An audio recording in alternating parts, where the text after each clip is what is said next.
At just 21 years of age and heading into the finale of The Ultimate Fighter, it was clear that Robert Whittaker wasn't there to get smashed drunk or to piss in the cornflakes of his fellow housemates. His objective was simple. I had no intentions of making friends in the house. I tried not to be a prick about it, but I was in the house to fight the other team, and I maintained that until the job was done. That no-nonsense, single-minded attitude that characterized Robert during the show served him well. In his first outing, he met one of the tournament favorites, British berserker Luke Newman. The fight lasted just 19 seconds, but it was a hell of a 19 seconds. Luke charged forward, opened up on Whittaker, and even appeared to stun the Aussie. But Robert circled out, landed a devastating right hand of his own, and proceeded to rain down on his unconscious opponent. That short but brutal introduction to the Reaper earned him a $25,000 KO of the season, and he followed it up by dispatching of wacky teammate and former Special Forces Xavier Lucas. Get the f*** on the ground now! Get the f*** down now! And he put the f***ing down, bro. Fight back, Xavier, stop! And so Robert Whittaker smashed his way into the finale with less than 2 minutes total octagon time. A very impressive run. One of the great things about his stint in the show was that Whittaker didn't play the usual Ultimate Fighter game. His individual interviews weren't the emotional therapy sessions we usually see. There was no sob story, there was no bullshit. Nobody molested his cat, his father didn't fall down a fucking well. His main motivation was refreshingly simple: representing Australia and doing a home country proud. I'm in this competition for myself, for my family, but also for my nation. I love my nation, I'm proud to be Australian, and putting on the green and gold is just no other feeling. When he finally snatched up the six-figure contract in a back-and-forth war with Brad Scott, flying the home flag was again at the forefront of his mind. Congratulations on a tremendous win and winning that six-figure UFC contract. Thank you so much. The contract's a bonus, but the real joy was just defending my country and making everyone proud.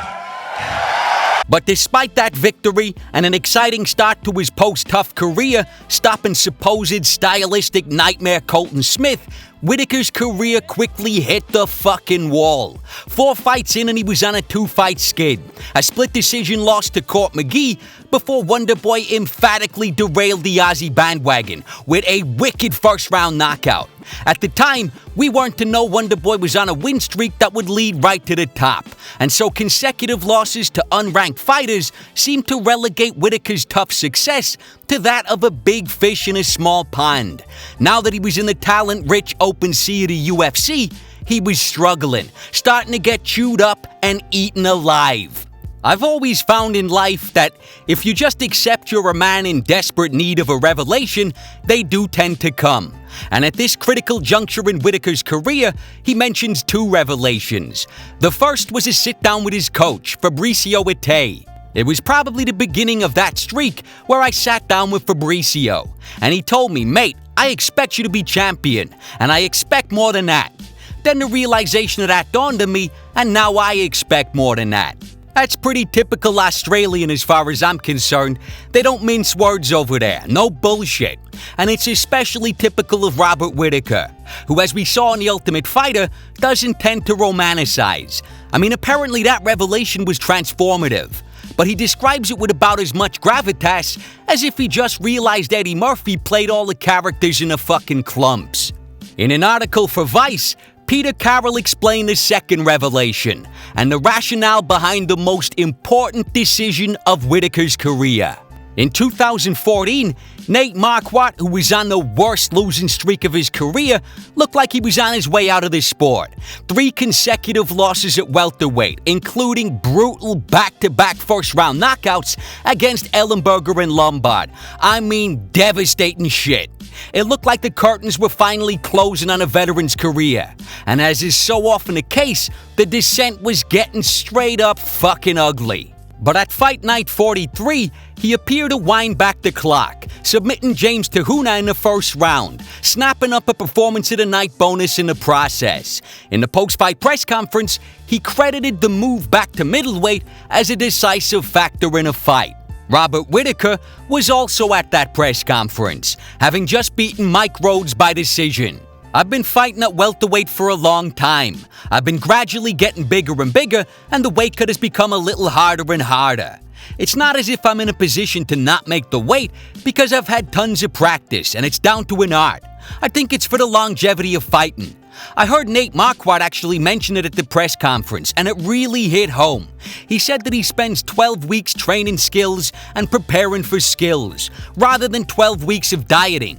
That's a position that I find myself in just about every time. It's a rigorous diet.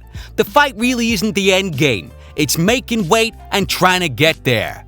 So Whittaker's decision wasn't a matter of struggling with a weight cut. Instead, it was a conscious decision to place technique, growth, and evolution as a martial artist above stressing over a couple of pounds of muscle. Marquardt's post-fight speech basically punctuated Whittaker's welterweight career, as he moved up to face the big bad motherfuckers looming at middleweight. Now, when Whittaker moved up to middleweight, it was absolutely stacked. Murderous group of contenders. I mean, Yoel Romero, Tim Kennedy, and Gegard Mousasi were ranked 7, 8, and fucking 9. Stacked division, top to bottom. Considering his mixed results at welterweight and that group of contenders, it looked unlikely he'd be making much noise in a division.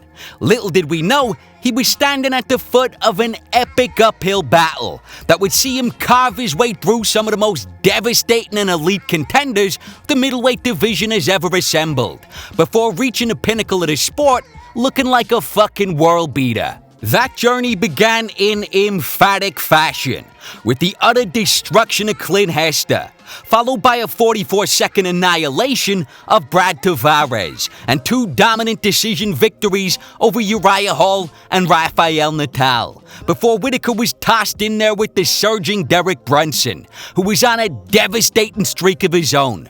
Since losing to Romero in one of the shittiest fights in UFC history, Brunson went 5-0, with 4 consecutive first-round knockouts. Brunson looked like he was on a fast track to a title shot, but Whittaker went in there and snapped that streak like a fucking twig, decapitated his ass in a round with a vicious head kick, and officially announced his own arrival to the now crowded clusterfuck of frustrated contenders in the upper echelon of the middleweight division.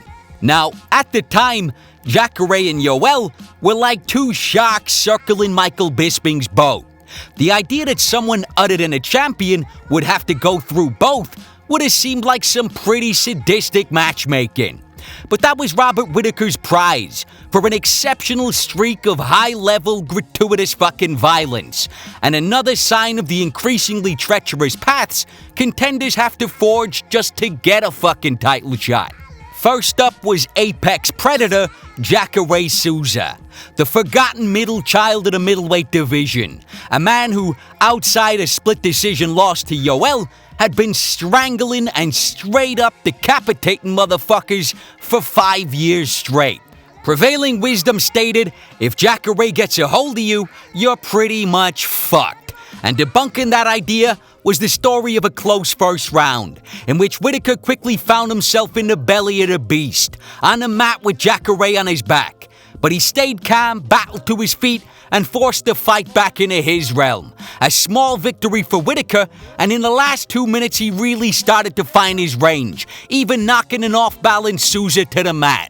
That round began with Jacare stalking Whittaker, but when it ended, it was a different fucking story. Whittaker was the one doing the stalking, and that continued in the second, where after an initial knockdown, it looked like it was just a matter of time. The finishing sequence was a masterful display of technical violence. Whittaker molly-whopped the fuck out of his ass with a wicked head kick, a brutal barrage of strikes, and some vicious ground and pound to close the show on the biggest victory of his career. You know, this loss very likely relegates Jacare to the unfortunate position of a contender that never was. And to his credit, Robert Whittaker was not unsympathetic in his post-fight interview, before issuing Bisping with one of the most mild-mannered and respectful invitations to a fist fight I've ever seen.